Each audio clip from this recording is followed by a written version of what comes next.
Hello everyone. हम देख रहे हैं unit number 1। Okay, unit number 1 के अंदर हमने 1.1, 1.2 एंड 1.4 कंप्लीट किया है।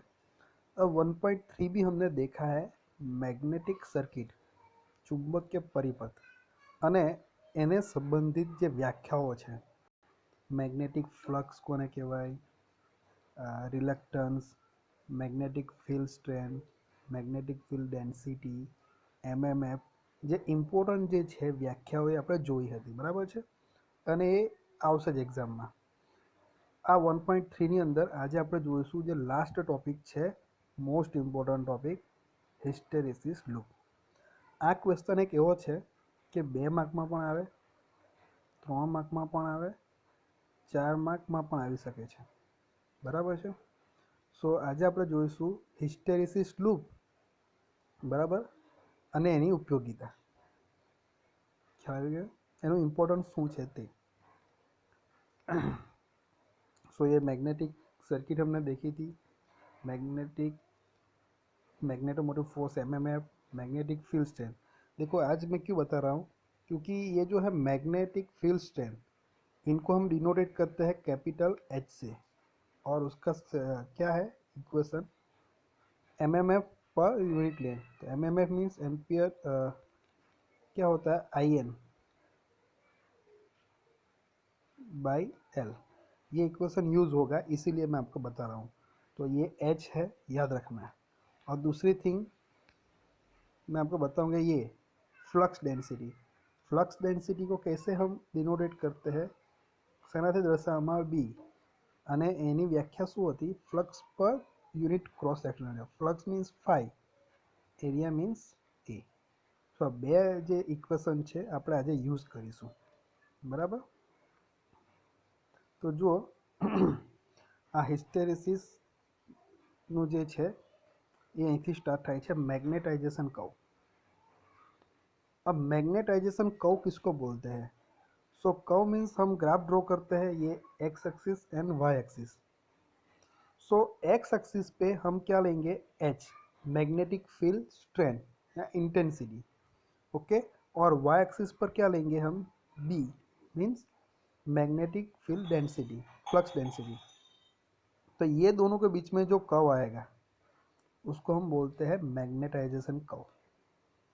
ये एक दूसरे की રિલેશનશિપ બતા દી है, ડી એન્ડ એચ ની વચ્ચેનો સંબંધ બતાવે છે, અને કેવો બતાવે છે, ગ્રાફિકલી. એટલે કે આપણે અહીંયા ડ્રો કરીને એના સંબંધને આપણે રજૂ કરીશું, રાइट. तो यहाँ पे लिखा है, देखो, graphical relation between flux density B, उसका यूनिट क्या है, weber per metre square, and magnetising force means magnetic field strength, okay, H, उसका यूनिट है ampere turn per metre. For a magnetic material, कोई मैग्नेटिक मटेरियल के लिए, is called magnetisation curve. So यहाँ पे वही लिखा है, flux density B is taken on Y axis and H जो है टेकन ऑन एक्स एक्सिस, जो मैंने बताया वही है, राइट. सो ये एच एंड बी की जो ग्राफिकल रिलेशनशिप है कोई भी एक मैग्नेटिक मटेरियल के लिए, ओके, उनको क्या बोलते हैं, मैग्नेटाइजेशन कर्व. इतना इम्पोर्टेंट है नहीं. अब जो इम्पोर्टेंट है वो है मैग्नेटिक हिस्टेरिसिस. इसमें ही है मैग्नेटाइजेशन कर्व जो है ना, वो वही हमें ड्रॉ करना है, उसमें ही हमें ये हिस्टेरिसिस हमें समझना है. अब मैग्नेटिक हिस्टेरिसिस किसको बोलते हैं, तो देखो मैं दोनों साथ में आपको बताऊंगा कि दोनों का इक्वेशन मैं लिखता हूँ. देखो यहाँ पे ये बी तो है ही, यहाँ पे एच क्या होता है, आई एन बाई एल. आई मतलब क्या है, करंट, मैं यहाँ पे सर्कल कर देता हूँ. और बी क्या है, फाई बाई ए. तो इम्पोर्टेंस कौन सा है हमारा, ये करंट और ये फाई. अब देखो, यहाँ पे एक छोटा सा सेटअप दिया है, उसमें क्या है, बस वही लिखा है यहाँ पे. एक मैग्नेटिक मटेरियल लिया है, मतलब एक आयन का पीस ले लो, कोई भी एक इलेक्ट्रोमैग्नेट बनाना है तो एक आयन का पीस लिया हुआ है. उसके ऊपर जो कॉइल है उसको वाउंड किया है ये, बराबर है। कॉइलने વીંટાળવામાં આવી છે તારને। अब जब ये कॉइल को ये बैटरी के साथ कनेक्ट किया है, ये एक रजिस्टर है, उसकी कोई ज़रूरत नहीं है, सेटअप अभी बताया, लेकिन हमें ज़रूरत किसकी है, यहाँ पे जब बैटरी कनेक्ट करेंगे तो उसमें से क्या पास होगा, करंट आई। अब करंट जब पास होगा और ये आयन के पिस के ऊपर कॉइल वाउंड की है, तो कॉइल के अंदर से जब करंट पास होगा तो क्या होगा, फ्लक्स होगा जनरेट। और करंट को हम बढ़ाते जाएंगे, इंक्रीज करते जाएंगे, तो फ्लक्स भी क्या हो जाएगा, पहले इंक्रीज होगा। कैसे, देखो यहाँ पे एच जो है उसका इक्वेशन है आई एन बाई एल, तो ये आई बढ़ेगा तो ये एच भी इंक्रीज होगा ही, गेटिंग, ये आई इंक्रीज होगा तो एच इंक्रीज होगा, सिंपल सी बात है। और फ्लक्स जनरेट होता है ना, तो फ्लक्स भी इंक्रीज होगा। तो देखो बी इक्वल टू 5/a है, ये फ्लक्स इंक्रीज होगा, तो ये बी क्या है, डेंसिटी, फ्लक्स डेंसिटी, वो भी क्या होगी, इंक्रीज होगी, मतलब વધશે। કરંટ વધશે તેમ તેમ શું થશે, ફ્લક્સ જે છે એ પણ વધતો જશે, બરાબર છે। તો ફ્લક્સ વધશે, કરંટ વધશે તો એચ વધશે, ફ્લક્સ વધશે તો બી વધશે। આ ઇક્વેશન પછી આવવાનું, બરાબર। તો એને જે આપણે ગ્રાફિકલી બતાવવું હોય તો કેવી રીતે બતાવીશું એ આપણે જોઈશું અત્યારે, બરાબર છે। તો એક આ ગ્રાફ છે, આ ખાસ યાદ રાખજો, હિસ્ટેરેસિસ લૂપનો આ मेन है, आज તમારે ड्रॉ करवाना है एग्जाम में, ओके। सो यहाँ पे आपको हिस्टेरेसिस लूप क्या है वो मैं आपको पहले बता देता हूँ पूरी तरह से, थोड़ा जूम कर लेते हैं, बस इनके ऊपर से मैं आपको पूरा समझाऊंगा। अब देखो कुछ नहीं है, ये बहुत इजी है, ये एक्स एक्सिस है और ये वाई एक्सिस है। अब देखो एक्स एक्सिस पे हमने क्या लिया, एच, मतलब मैग्नेटिक फील्ड स्ट्रेंथ और इंटेंसिटी, या मैग्नेटिक फोर्स आप बोलो तो भी कोई प्रॉब्लम नहीं। और ये वाई एक्सिस है, उस पर क्या लिया, बी, मैग्नेटिक फ्लक्स डेंसिटी। सो आ एच અને બી વચ્ચેનો કર્વ છે, બરાબર છે। આ શું લખ્યું છે, એમ્પિયર ટ્રાન્સફોર્મીટર, એ જે એચ છે એના એકમ લખ્યો છે, અને બીનો એકમ શું છે, વેબર પર મીટર સ્ક્વેર, એ આપણે જોયો જ છે કે કેવી રીતે એકમ લખવાનું હોય છે, બરાબર। હવે અહીંયાથી આપણે કર્વ સ્ટાર્ટ કરીશું, આ પોઈન્ટ પરથી, 0 પર છે, ઓ લખ્યો જેવો છે ને 0, ત્યારથી। હવે આપણે જે જોયું, આપણે આયન છે એની ઉપર આ કોઇલ વીંટાળી છે, બરાબર, અને એને સપ્લાય આપીએ છીએ, બરાબર। તો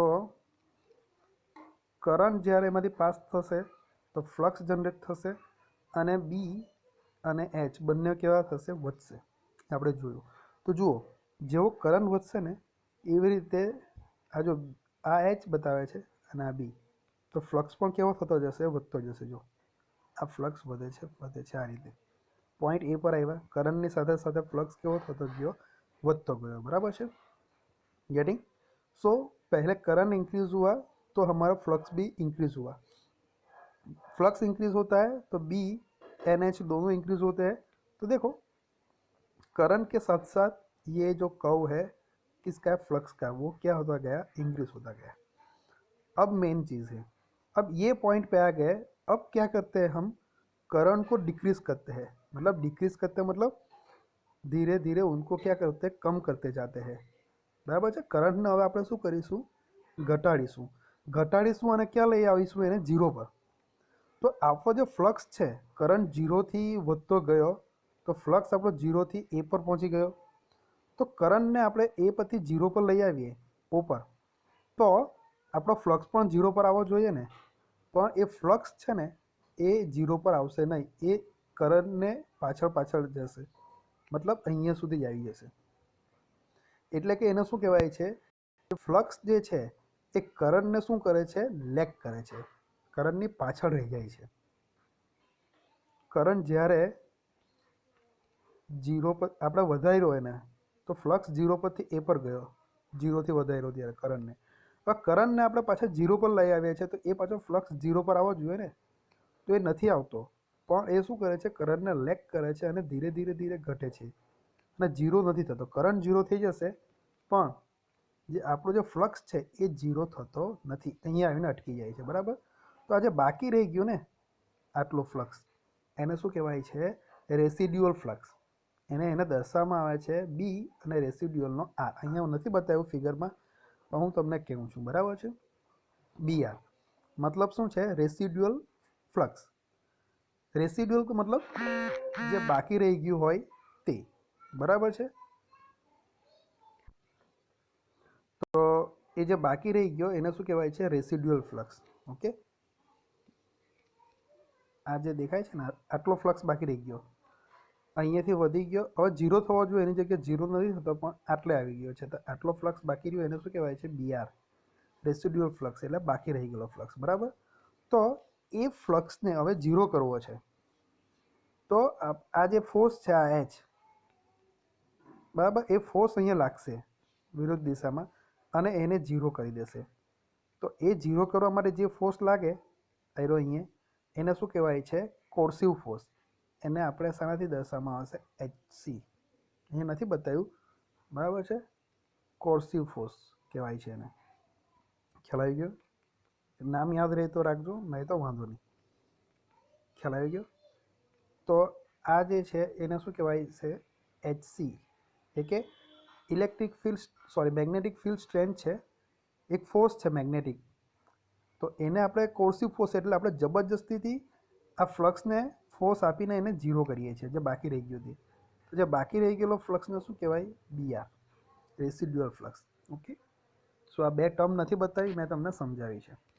सो यहाँ तक हम आ गए. पहले 0 टू ए तक गया, करंट जब इंक्रीज किया तो फ्लक्स, बाद में करंट को हमने जीरो कर दिया, तो फ्लक्स जीरो नहीं हुआ, लेकिन फ्लक्स क्या करता है, करंट को लैग करता है और सी पे आता है. अब क्या करते हैं, करंट को हम दूसरी डायरेक्शन में, पहले 0 टू इंक्रीज किया, अब 0 टू ऑपोजिट डायरेक्शन में, रिवर्स डायरेक्शन में करंट को देते हैं. ओके, तो रिवर्स डायरेक्शन में ये भी इंक्रीज होता जाएगा और कहाँ तक जाएगा, ई तक जाएगा फ्लक्स. अब करंट को वो रिवर्स डायरेक्शन में इंक्रीज किया, बराबर ने, એને વિરુદ્ધ દિશામાં આપણે કરંટને વધાર્યો તો આપણો ફ્લક્સ પણ કેવો થયો, વધતો ગયો. બરાબર છે. ક્યાં સુધી, ઈ સુધી. હવે પાછા કરંટને આપણે ધીરે ધીરે વધારીશું તો ફ્લક્સ પણ વધતો જશે અને આ આખી એક લૂપ તૈયાર થશે. આને શું કહેવાય છે, હિસ્ટેરેસિસ લૂપ કહેવાય છે. બરાબર છે. ખ્યાલ આવી ગયો? કરંટને ઝીરો પરથી વધાર્યો, ઝીરો કરીને વિરુદ્ધ દિશામાં વધાર્યો અને પાછો એને બીજી દિશામાં એને વધારતા ગયા, તો એક લૂપ એક જનરેટ થઈ ગઈ. બરાબર છે. એટલે આ જે દેખાય છે તમને, આ એક જે લૂપ, આને શું કહેવાય છે, લૂપ. આ લૂપને શું કહેવાય છે, હિસ્ટેરેસિસ લૂપ.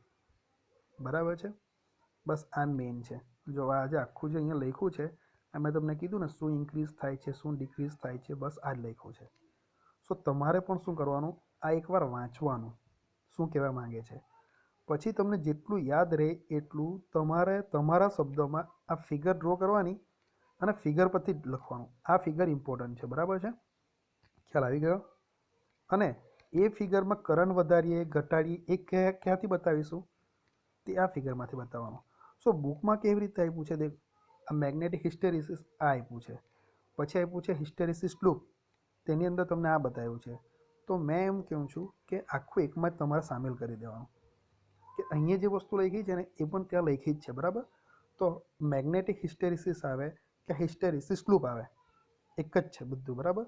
તો देखो हिस्टेरेसिस लूप किसको बोला गया है, द कम्प्लीट BH कर्व, मतलब आ H અને BH વચ્ચેનો કટ કમ્પ્લીટ કર્વ, मतलब आयरवा ऑफ मैग्नेटिक मटेरियल, कोई भी मैग्नेटिक मटेरियल का, is called the hysteresis loop.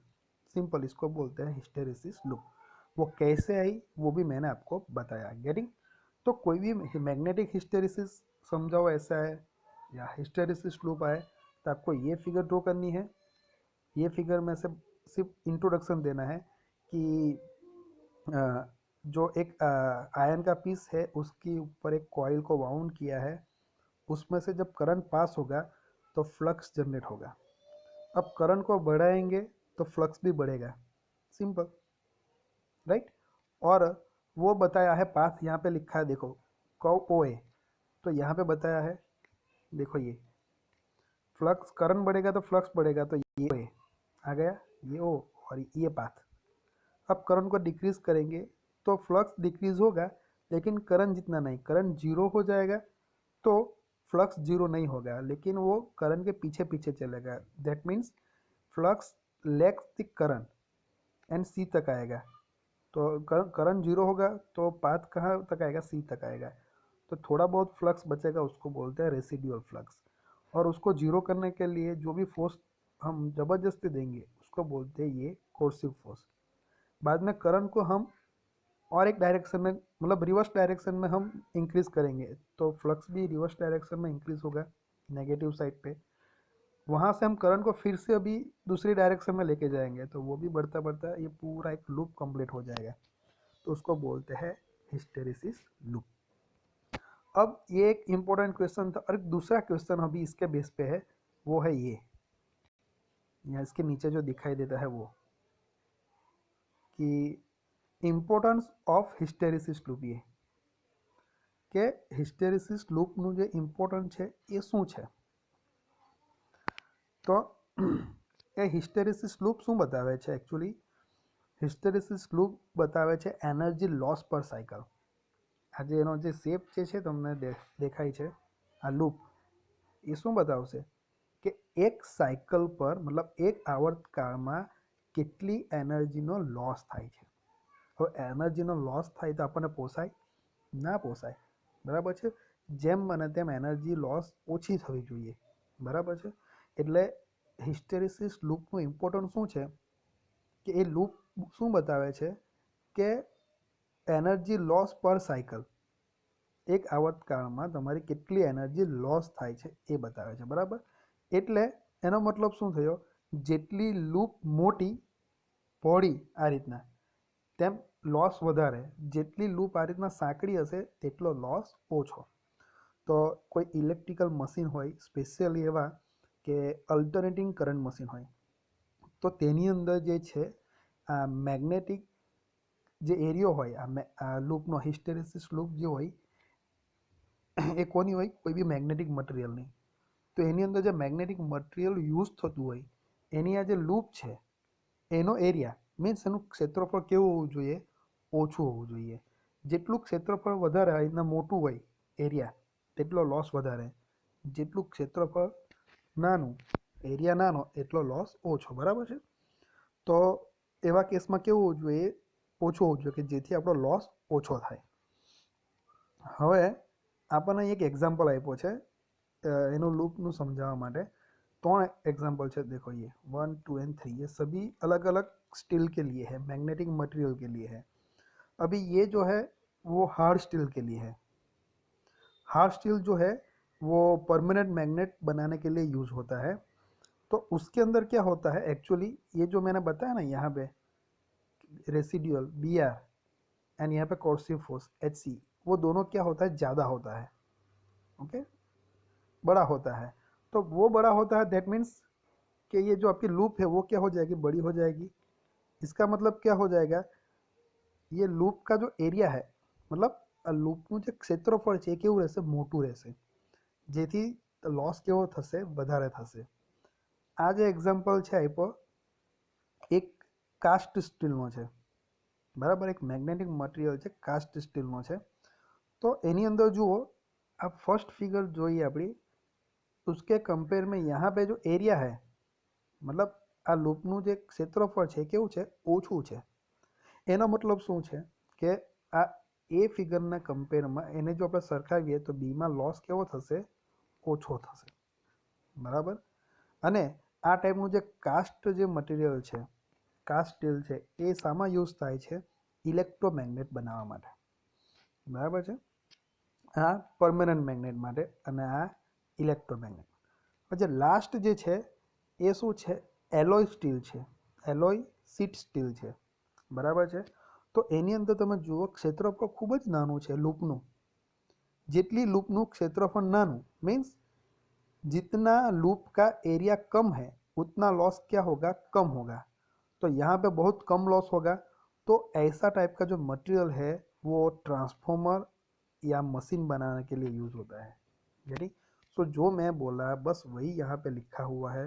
आपको सिर्फ ये फिगर ड्रॉ करनी है और मेन पॉइंट लिखने हैं कि हार्ड स्टील है, उसके अंदर एरिया जो है लूप का वो बड़ा है तो लॉस ज़्यादा होगा और वो परमानेंट मैग्नेट बनाने के लिए यूज़ होता है। ये है कास्ट स्टील, वो इलेक्ट्रोमैग्नेट बनाने के लिए यूज़ होता है और उसके अंदर जो है क्षेत्रफल जो है एरिया जो है लूप का वो थोड़ा कम है, तो उसके अंदर जो लॉस है वो हार्ड स्टील के कंपेयर में थोड़ा कम होगा। और जो लास्ट है उसका जो एरिया है लूप का क्षेत्रफल લૂપનું ખૂબ જ ઓછું છે, બરાબર છે। તો એ ટાઈપનું જે મટીરિયલ છે એ શામાં યુઝ થશે? ટ્રાન્સફોર્મર અથવા તો મશીન બનાવવા માટે, બરાબર છે। કેમ? કારણ કે એની અંદર લોસ ખૂબ જ ઓછો થશે। तो ये बात हुई हिस्टेरिसिस लूप के बारे में। तो हिस्टेरिसिस लूप कैसे बनती है वो यहाँ से हमें बताना है कि भाई करंट बढ़ाते जाते हैं तो ये होता है वो होता है, गेटिंग। तो एक पूरा एक हम बताएंगे यहाँ से, ये पूरा लूप बताएंगे तो वो है हिस्टेरिसिस लूप। और એની ઉપયોગિતા મતલબ એનું મહત્વ શું છે હિસ્ટેરિસિસ લૂપનું, આ પણ આઈએમપી ક્વેશ્ચન છે। તો કે એ શું બતાવે છે એક આવર્તન કાળમાં તમારો કેટલો એનર્જીનો લોસ થાય છે। So that is simply represent hysteresis loop represent the energy loss પર સાયકલ।